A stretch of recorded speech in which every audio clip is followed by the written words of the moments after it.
Good morning, students. I welcome you all to yet another session of 10th Standard Biology. Now, students, today we will be doing lesson number 8, How do organisms reproduce, part 5. Now, I take a quick recap of what was done in the previous session. Students, in the previous session, we studied about the sexual reproduction in case of plants. We studied that the flower is the reproductive part of the plant. We studied about the parts of the flower as calyx, corolla, androecium and gynoecium. Then we studied about the individual structures of calyx as sepals, corolla as petals, androecium stamens and gynoecium as carpels. Correct? At the same time, we studied about pollination, that is self-pollination and cross-pollination. After pollination, we went to study what is meant by fertilization. That is the union of the male gamete with the female gamete, which results in the formation of zygote. Later on, students, we went to study about the post-fertilization changes. The post-fertilization changes are the changes which takes place after fertilization. We learned that the ovule gets converted to form a seed, ovary gets converted to form a fruit. We studied that the sepals, the corolla, the stigma, the style, as well as the stamen and the anther, they shrivel and they fall off. After the fertilization, only the ovary will be retained and the ovary will be getting converted to fruit. So this is what we had done in the previous session. So students, in today's session, we are going to study about sexual reproduction in case of human beings. And in sexual reproduction in case of human beings, today we will study about the male reproductive system. And we will study the parts of the male reproductive system. So let's proceed ahead with the male reproductive system. Now I will just explain you with the help of the diagram. And after I explain you with the help of the diagram, then we will see the reading part. Okay. Now, students here, now this is the picture of the male reproductive system. Now, the male reproductive system consists of the following parts. Like first I will introduce you to the parts and then deal individually with the parts. Now, like that of the testis. Now, the testis is present in a sac-like structure which is called as the scrotum. Now, the testis is the primary sex organ. An identity of a male is the presence of a testis. It determines the sex of an individual. That's why you call it as a primary sex organ. Now, can you see from the base of the testis there is a tube-like structure which is called as a vas deferens. Can you see this vas deferens here? Yes. Now, you can see the vas deferens is moving upward. And here you can see that the vas deferens slowly unites with the urethra, and it is through the urethra the semen will be released out. Now, what is semen? The semen is called as a reproductive fluid. Semen is called as a reproductive fluid. We will be studying about each part excuse me. We will be studying about each part in detail.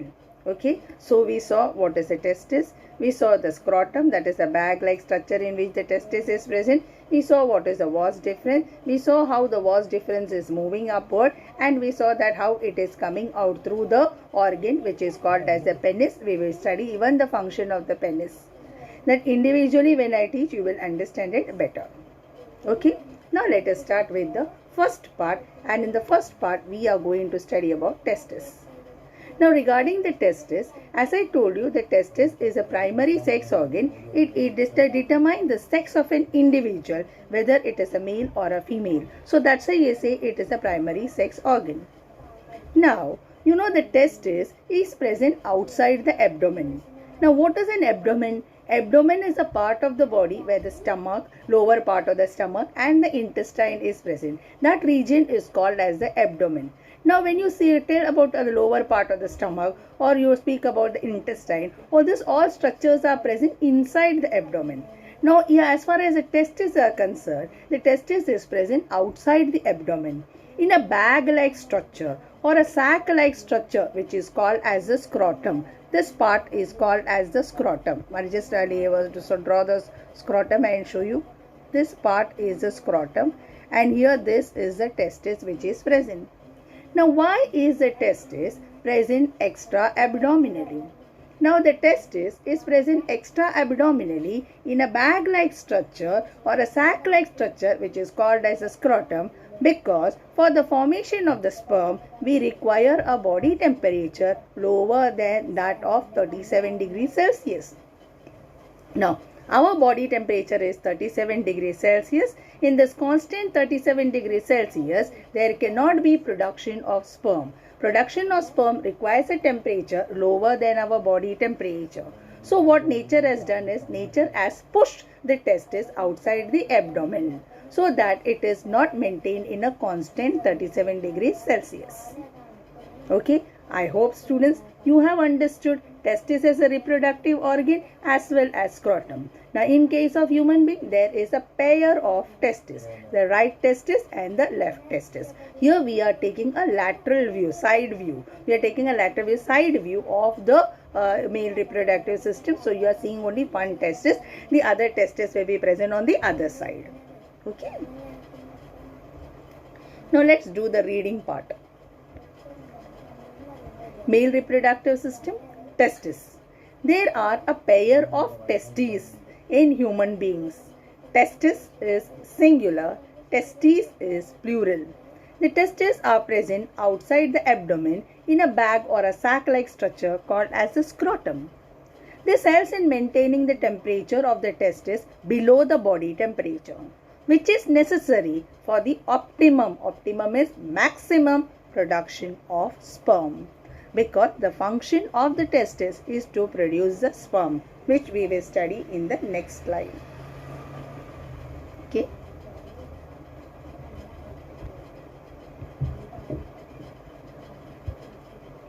Yeah. Now next we will study about the function of the testis. The testis, primarily, as I told you, it is a primary sex organ. So testis is responsible for the production of the male gamete, and the male gamete is called as the sperm. Okay. At the same time, which is the second function of the testis is responsible for the production of the male hormone called as testosterone. The testosterone controls the secondary sexual characters in case of males. This will be the secondary sexual characters. Okay. So testis will help in the production of sperms. At the same time, one minute. Excuse me. At the same time, the testis is responsible for the production of the male hormone called as testosterone, which controls the secondary sexual characters in male. Now, which are the secondary sexual characters in male? The secondary sexual characters in male includes the growth of mustache, the growth of beard, the change of sound, which is called as a cracking of the sound, which happens at the time of puberty. All these characters are called as the secondary sexual characters. These secondary sexual characters are controlled by a hormone which is called as testosterone, and the testosterone is produced by the testis. Okay. Now let's go to the next part. Students, you can see this, the next part we are going to study about vas deferens. Can you see, students, from the base of the testis, lower part of the testis, there arises a narrow muscular duct. This narrow muscular duct is called as a vas deferens. This vas deferens is collecting the sperm from the testis and transporting it all the way to the urethra. Can you see this urethra here?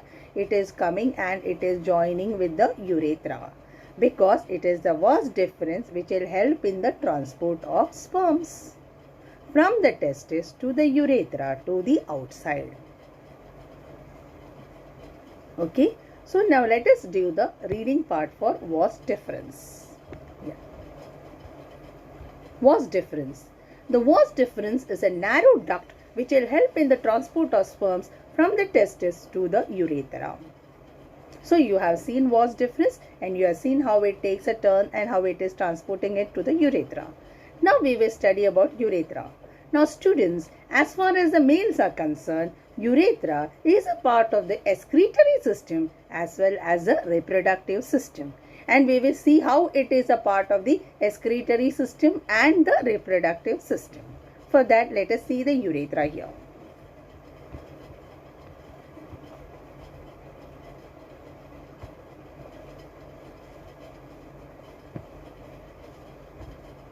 Students, this is the urinary bladder. Now all of you know the function of the urinary bladder. It will help in the temporary storage of urine. So this is the urinary bladder. Okay. Now you know that this is the vas deferens. It is going upward and it is coming here. Can you see the vas deferens is uniting with the urethra over here? Can you see both of them are uniting here? I will just remove this off here. Yeah. Can you see this part?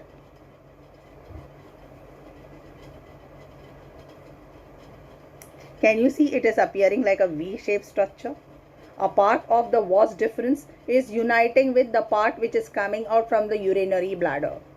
Okay, so here the vas deferens and this urinary connection from the urinary bladder, that is the urethra, both of them are uniting and it is opening through the penis. Here it is coming out.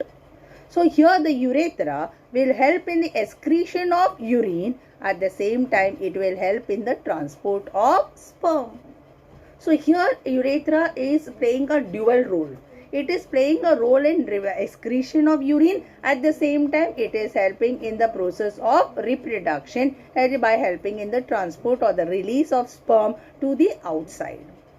Okay, so here the male reproductive system is also called as a male urinogenital system. Urino because it is related to urine and genital because it is related to the reproductive system. So that is regarding the urethra. So let's look into the urethra part. Let's do the reading part. Yeah. Urethra. It is the opening of the urinary bladder to the outside. I told you it is a V-shaped structure. From the urinary bladder, it is opening and it is coming out. At the same time, it is taking a connection from the vas deferens. So it is the opening of the urinary bladder to the outside. In case of males, the urethra is long and passes through the penis. In males, the urethra is a common passage for semen and urine. We will see in the next slide what is semen. Okay. I will just tell you once again about this part. Here, this is the part vas deferens which is coming. Can you see it is joining with the urethra which is coming from the urinary bladder. This here it is joining and you can see the way it is passing to the penis. So it is coming like this, a Y-shaped structure, and then it is opening outside to the outside. Now let's move on to the next slide. Students, in the next slide we are going to study about semen. So I just explained to you what is semen. Yeah. So we have completed with testis. We are completed with scrotum. Now all of you know that. We are completed with vas deferens. Correct. You know about the urinary bladder. I told you. We have completed with urethra. Now we have two structures here. One is the seminal vesicle and the other is a prostate gland. Now what is a seminal vesicle? Seminal vesicle is a gland. And you can and the prostate gland, and it's written prostate gland, both of them are glands and they release out secretion, and the secretions which are produced collectively from the seminal vesicle and prostate gland, collective term for it is called as the semen. The semen is also called as a reproductive fluid. It is inside the semen that we get the sperms. The semen contains what you know, the sperms. Because the semen contains sperms, it is called as a reproductive fluid. The semen, which is produced by the seminal vesicle and the prostate gland, provides nourishment to the sperms so that the sperms can have the ability to locomote, because it has to reach the female reproductive system. That we will study in the female reproductive system, how it is going to locomote and how it will reach near the egg. Okay, so let's look into the semen part here, reproductive fluid. Semen, seminal vesicle and prostate gland. We are dealing with these two glands. The male reproductive fluid is called as the semen. The semen is produced by two glands, namely the seminal vesicle and prostate gland. The semen provides nourishment to the sperms. And with that nourishment, it will increase its ability to be motile or mobile and tries to reach the egg and fertilize the egg. Okay. Now let us study about the penis, which is the organ which will help in reproduction. Okay. So here This is the penis. So this organ is called as the penis. This much part is called as the penis. Okay. Now you can see, students, the urethra is passing through the penis. So penis is the organ through which the sperm will be introduced into the female's body. And the penis is the organ which will help in the transportation of the sperm from the male's body to that of the female's body. Penis is a muscular organ. Okay, so now let us see here the writing part for it. Yeah, penis.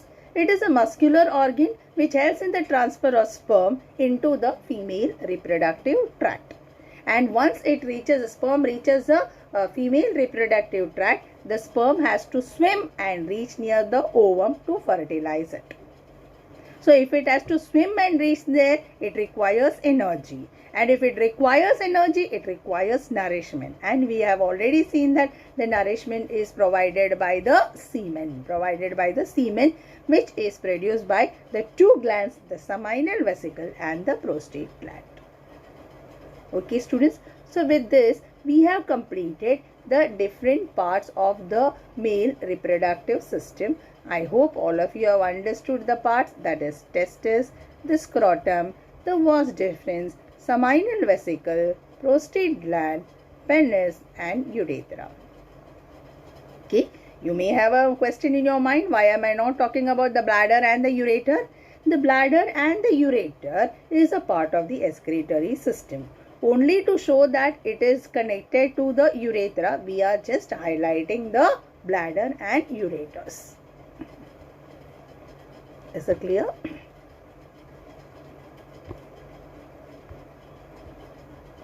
Now we will look into the next part. And the next part, students, we are going to study about the male gamete. Now the male gamete is called as the sperm. See, this is the structure of the sperm. This is the tail of the sperm by which it is going to locomote. And as I told you, it will get the nourishment from the semen.